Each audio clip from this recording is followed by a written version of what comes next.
Welcome to our second session in the series, Christ on Trial, based again on the book by Rowan Williams of the same name. And today, for me this morning, I don't know what time it is for you, but today we are going to look at the Gospel of Mark and in his description of the trial, or details of it that I think are important. And you'll be receiving the text, plus a few questions for your own consideration and maybe discussion on the chat group or on email if you wish to ask me any questions or make any comments, because I think that exchange of some sort of ideas and comments is always very helpful. Now let's take a look first of all at the Gospel of Mark itself. It's supposed to be the earliest Gospel. It's the shortest one, and it's the least, I don't want to say flowery, but it's the most laconic. It's straight to the point. It has no flourishes of language or anything. It just goes barreling through the action that takes place.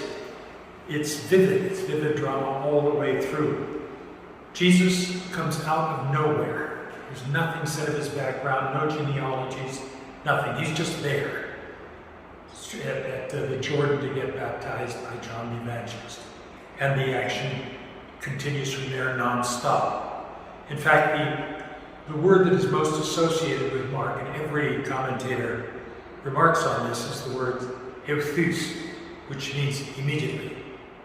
And I think you may even notice in whatever translations you read, sometimes if it is translated immediately, it sounds kind of awkward, because it seems like immediately one thing, then immediately another, and then immediately another, and immediately another, and it just keeps barreling on, like I say, non-stop. It's also full of tension from the beginning. I remember when I taught a course on Mark at Brent, 10th grade. Religious studies was studying the gospel, and we just did Mark. I made it into sort of or I presented it as sort of a mystery, because very early on in Mark, in the third verse, in the third chapter, verse 6, I think, the first six verses of chapter 3, we already have all the authorities, the Herodians, the Pharisees, the Sadducees, gathering around and plotting how to kill him. And it just out of nowhere that comes to kill him. And you have to look back. I told the kids in class now, look back to the beginning and what has he done for them to want to kill him? Where did they come from? Who did they represent? It's right there at the beginning, so you know all the way through that this is where it's heading. And it gives it a real sort of an anxious feeling. And all through it, Jesus, I think in this gospel more than any others, he shows his impatience with his disciples, who just don't seem to get anything. They're constantly misinterpreting what he says. They have this idea in their mind that, as we see towards their approach to Jerusalem, that they are going to establish the Messianic kingdom. They're going to be sitting as judges over the people. They squabble about who's going to get the seat, sit at the right hand or the left hand, and that sort of thing. And Jesus is just to the point of despair over these guys, because they keep framing his mission in terms of their expectations, and they're not listening to what he says. And one thing that really has been marked about Mark as well, been remarked about Mark, that sounds good. Anyway, one thing is that he always seems to avoid the question of who he is. There's never, he will not come out and say yes to the answer, are you the Son of God? Who are you? He avoids that. Notice whenever he cures someone, he tells them almost very sternly, don't tell anybody about this. He always says that. He does not want his word to be, he doesn't want this news to go out. And the reason is, we'll talk about it in just a little while, the reason that it stumped Bible commentators and others over the centuries. Why is Jesus silent about this? Why doesn't he want people to know? Why does he constantly tell them, keep your mouth shut? Just go on your way. And I think there's a clue later on as to why that is the case. Now we come to the trial itself, and we're going to concentrate mostly on the trial before the high priest, because that's where most of the action takes place in Mark. It's a night of betrayal and arrest. It's a dark night. It's a night of confusion, tremendous confusion. It's Kafkaesque in many ways. Jesus is approached in the garden, arrested in the garden, dragged off to court. Their false witnesses are brought against him. There's no charge that really sticks. There's no sense, no reason to it. It's very reminiscent of even of our days in authoritarian governments where people are snatched away in the middle of the night for fear of arousing the crowd, and then they are interrogated, and their verdict is almost picked before in fact it is. They already know what they want to do with them. They just want to go through the formalities. It's absurd.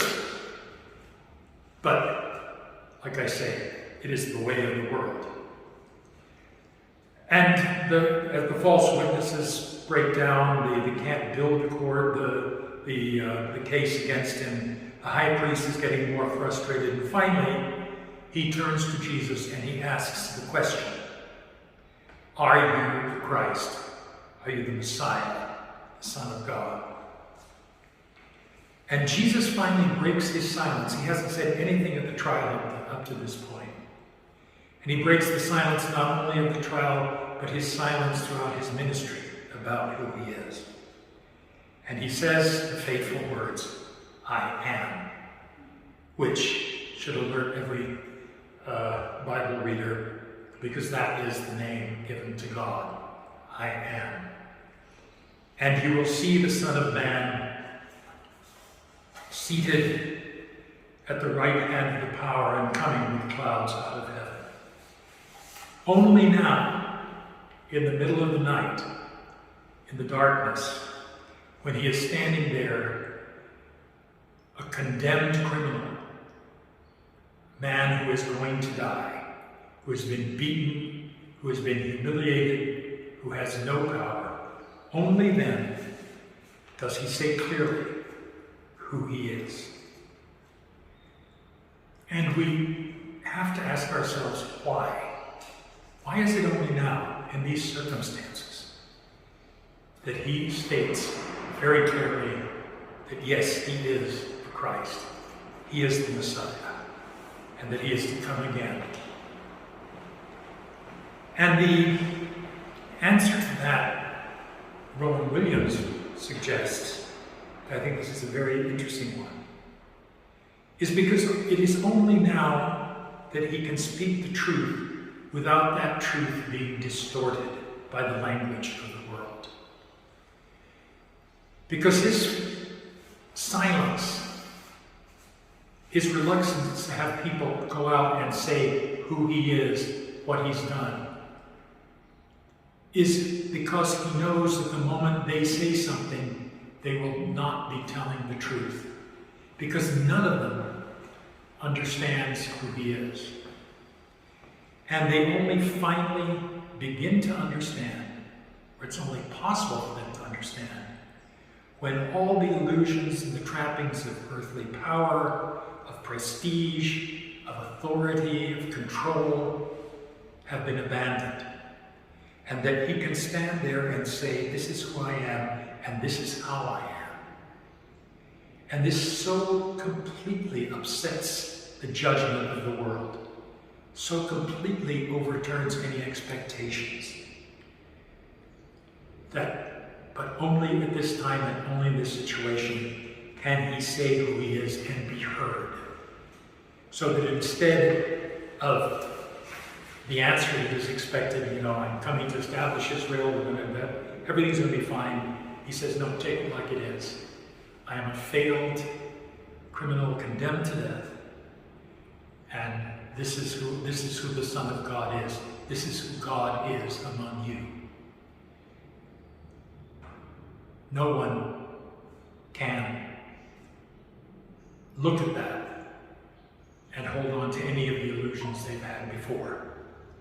Mind you, it's been easy of us in the years since to try to forget that, but we must remember that. That is why the cross and this whole episode of Christ's judgment, of Christ's trial, has to be kept in mind, because here we see God as he is among us, as poor, defeated, rejected by human standards, having no power whatsoever, a total failure by our standards, and yet that is God, the creator of heaven and earth. You see, God has absolutely no interest in our concepts of power and authority and hierarchy and order, etc., and so forth. His is a reality that is so other from ours. And he comes to stand in our midst, he dwells with us in our midst, in the face of human failure. And that's hard for people to take. And been trying to cover it up ever since, to get back to the powers and the hierarchies and the control and all the rest of the stuff. But here we have this figure that can't be denied. And I think that explains to a large extent why martyrs are so central to the teaching of Christianity, why the supreme witness to Christ is the martyr standing before the judge and confessing Christ. And from the very beginning, this has been so. And the martyrs, all the martyrs, because they end up dead, are, in the eyes of the word, failures. The world, they're failures. They haven't made it. They don't stand up, they don't rank in anything that we have, any of our scales of measurement, because they die. And you can think of the martyrs right from the beginning of St. Polycarp, who was told by the authorities, renounce Christ when they live, and he said, oh, I've been following Christ for 86 years, I really can't deny him now. And goes on to his death. I mean, martyrs over and over again turn down the easy option of just pretend, cross your fingers, say you don't believe in Jesus and we'll let you go, and then you can say you believe again. But no, they can't say no to what is ultimately good and ultimately true and ultimately beautiful to God. And they show not their contempt, but their total indifference to what the world can do to them, because they have found something that they just can't let go of. It is too good. Not because it brings them wealth, not because it brings them, it saves them from the death, not because it cures their illness, but because it is good, solely because it is good. And like I say, you can see that from St. Polycarp all the way up to our modern days. I can't get out of my mind the image. I'm sure most of us are familiar with those 20 Christian Coptic workers who were captured in Lebanon by ISIS and then were made to kneel in their orange suits and had their throats cut because they would not renounce Christ and convert to another religion. And it would have been so easy to do, but they just couldn't do it, because you can't, once Christ has hold of you, everything else in the world becomes secondary. And you know, or you hope, because you don't know until you actually cross over, but you hope that the goodness, that truth, is the real good and the real truth. And that's enough for you to go on. Now Jesus speaks only once more in the trial. Pilate asks him if, again, are you the Son of God? But this time Jesus just sort of says, well, you say so. He throws it right back at Pilate. He says, okay, I've already said what I have to say. You're saying this. Do you believe it? What do you mean by it? Think about it. But he won't answer anything else. He just says, well, you say so. And then Pilate, as we see, and this goes with the way of the world, like so many politicians, he just caves in to have the support of the people. And instead of standing up for what is good and true and innocence, which is Jesus, although he knows Jesus is innocent, he just gives in and says, okay, go do what you want with it, it's none of my business. And the last time Jesus speaks is when he says, my God, why have you forsaken me? So there's no pretty ending here. There's no sort of like, like Jesus tears off his robe and he's Superman. Nothing like that. He's killed in an awful, awful way. And with Mark, even the resurrection is complicated. Because in the original Gospel of Mark, the women come and they find the tomb empty, and a young man tells them to go to Jerusalem. He's gone ahead of them. But they never see the body. And the women go away scared and don't tell anybody. That's the last word we have of Mark.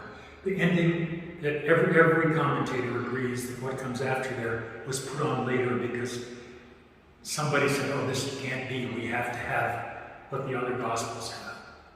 But for Mark, that resurrection is something, again, that we have to believe in. It's not, he doesn't have the doubting Thomas. He doesn't have Jesus there proving, he has Jesus going on ahead and saying, we're not finished. This is only the beginning. Let's go back to the beginning in Galilee and follow me. So, Mark presents a very, very interesting and a totally unique take on what happens and what happened that night and what its meaning is. Like all the evangelists, each of the evangelists we'll see has a perspective on what's going on here, who Jesus is and how best to express it. And let's see, every one of them is valuable. You can't do without. You need all four Gospels to get a complete picture. But again, Mark, which is probably my favorite, is just so brutally honest about what it means to be a Christian. Of martyrdom, of sacrifice, and of a love of God and of the truth that God is, and of the goodness that God is, and of the beauty that God is, that does not expect a reward. In the sense that, why do you do this? Why do you follow this? Why do you allow yourself to be killed as a martyr? Because I'm doing the right thing. And once you know what the right thing is, you can never really say no. So, you should be receiving the material that goes with this, which is fairly simple. The text of the trial, which contains a lot more than what I've been talking about now, and that's for you guys to sort of delve. There's some questions there for you to reflect on.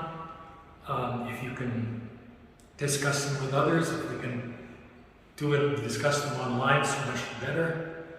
But they're basically for you to sit and think at this time of Lent how all this affects you.